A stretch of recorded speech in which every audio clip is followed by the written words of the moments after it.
Hi అండి, నమస్తే. Welcome to my channel. ఈరోజు మన ఛానల్లో సింపుల్గా టేస్టీగా 1 కప్పు గోధుమ పిండితో బిస్కెట్స్ చేద్దామండి. చాలా అంటే చాలా టేస్టీగా ఉంటాయి. ఎలా తయారు చేయాలో చూద్దాం, వచ్చేసేయండి. ముందుగా అయితే ఒక మిక్సింగ్ బౌల్ తీసుకొని 1 కప్పు వరకు గోధుమ పిండి తీసుకోవాలి.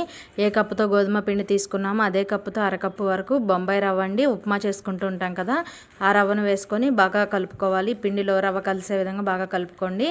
ఇలా కలుపుకున్న ఈ పిండిని అయితే పక్కన పెట్టుకొని ఒక మిక్సీ జార్ తీసుకొని ఇందులో ఒక 2 టేబుల్ స్పూన్ల వరకు పల్లీలు వేసుకొని పల్స్ ఇస్తూ గ్రైండ్ చేసుకోవాలండి. మరీ మెత్తని పౌడర్లా కాకుండా కొంచెం అక్కడక్కడ పలుకుల్లా ఉండే విధంగా ఈ విధంగా గ్రైండ్ చేసుకోవాలి. ఇవి పచ్చివేనండి, వేయించిన పల్లీలు కాదు, పచ్చివేనండి ఇవి. ఈ పల్లీల పౌడర్ని అయితే కనుక మనం ముందుగా పిండి కలిపి పెట్టుకున్నాం కదా, అందులో అయితే వేసుకోవాలండి. తర్వాత అదే మిక్సీ జార్లో ఏ కప్పుతో గోధుమ పిండి తీసుకున్నామో అదే కప్పుతో 1/4 కప్పు వరకు పంచదార వేసుకోవాలి.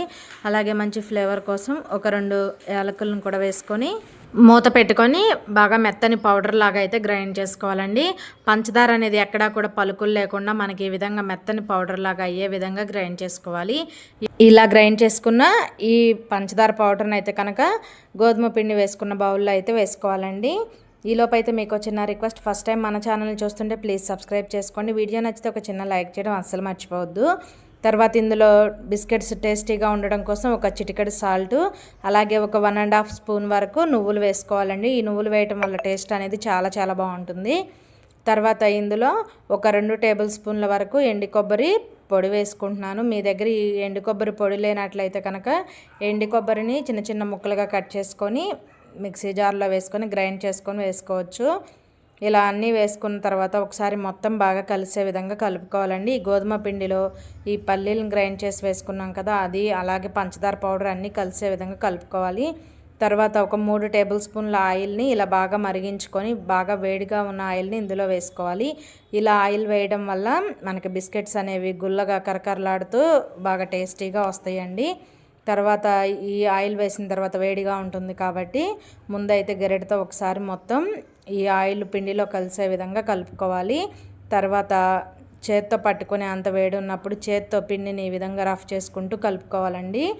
నేను ఇక్కడ ఒక 3 టేబుల్ స్పూన్ల ఆయిల్ని మరిగించి వేసుకున్నా కదండి, మీరు కావాలంటే నెయ్యిని కూడా వేసుకోవచ్చు.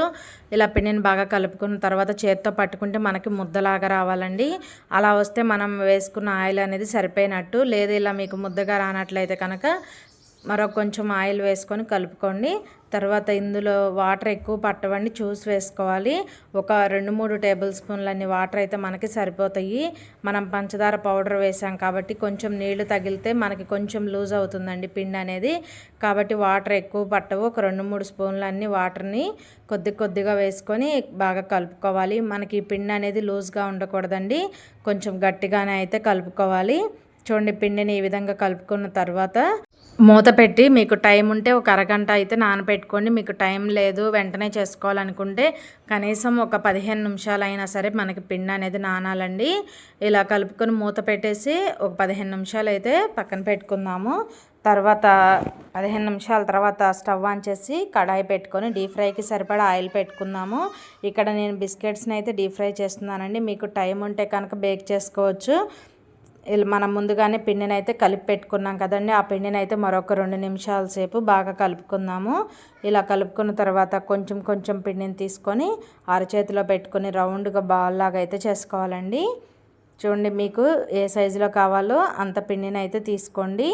చేతికి కొంచెం ఆయిల్ కానీ లేదా నెయ్యి కానీ అప్లై చేసుకొని ఇలా మీకు కావాల్సినంత పిండిని తీసుకొని ఇలా అరచేతిలో పెట్టి రౌండ్ బాల్ లాగా చేసుకోవాలి. ఇలా చేసుకున్న తర్వాత వేలుతో ఈ విధంగా అయితే వీడియోలో చూపిస్తున్న విధంగా ప్రెస్ చేసుకుంటే మనకి రౌండ్గా బిస్కెట్స్ అనేవి రెడీ అవుతాయండి. చక్కగా ఈ విధంగా చేసుకోవచ్చు. లేదు మాకు ఇలా వేలుతో రావడం లేదు, కొంచెం కష్టంగా ఉంది అనుకుంటే అరచేతిలో పెట్టి ప్రెస్ చేసినా కూడా చక్కగా వస్తాయండి. మరొకటి కూడా చేసి చూపిస్తా చూడండి.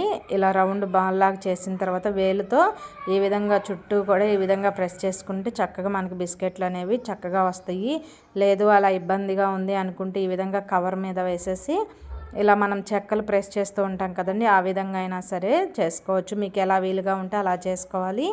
అన్నిటినీ కూడా ఇదే విధంగా తయారు చేసి పెట్టుకుందాము. ఆయిల్ కూడా బాగా హీట్ అయిందండి. ఆయిల్ అయితే బాగా వేడిగా ఉండాలి. మనం ఇవి వేసేటప్పుడు ఫ్లేమ్ని అయితే సిమ్లో పెట్టేసుకోవాలి. ఊరికే కలర్ వస్తాయి కానీ లోపల కొంచెం పచ్చిగా ఉంటాయండి. కాబట్టి సిమ్లో పెట్టి ఈ బిస్కెట్స్ని వేసిన తర్వాత వీటిని స్పూన్తో అటు ఇటు తిప్పుకుంటూ మంచి గోల్డెన్ బ్రౌన్ కలర్ వచ్చేంత వరకు అయితే ఫ్రై చేసుకోవాలి. చూడండి, బిస్కెట్స్ ఒకవైపు కాలిన తర్వాత మరొక వైపుకు తిప్పుకుంటూ ఈ విధంగా అయితే ఫ్రై చేసుకోవాలి. ముందు వేడి మీద కొంచెం మెత్తగా ఉన్నట్లు ఉంటాయండి, చల్లారిన తర్వాత బాగా కరకరలాడుతూ బాగా టేస్టీగా ఉంటాయి. ఇవి తీసిన తర్వాత ఇంకా కొన్ని మిగిలి ఉన్నాయి కదండి, వాటిని కూడా ఇదే విధంగా ఆయిల్లో వేసుకొని మంచి కలర్ వచ్చేంత వరకు ఫ్రై చేసుకోవాలి. చాలా అంటే చాలా టేస్టీగా ఉంటాయండి. 1 కప్పు గోధుమ పిండికి మనకి ఇక్కడ చూడండి ఎన్ని బిస్కెట్స్ అయినాయో. పిల్లలు కూడా బాగా ఇష్టంగా తింటారండి, కరకరలాడుతూ భలే టేస్టీగా ఉంటాయి.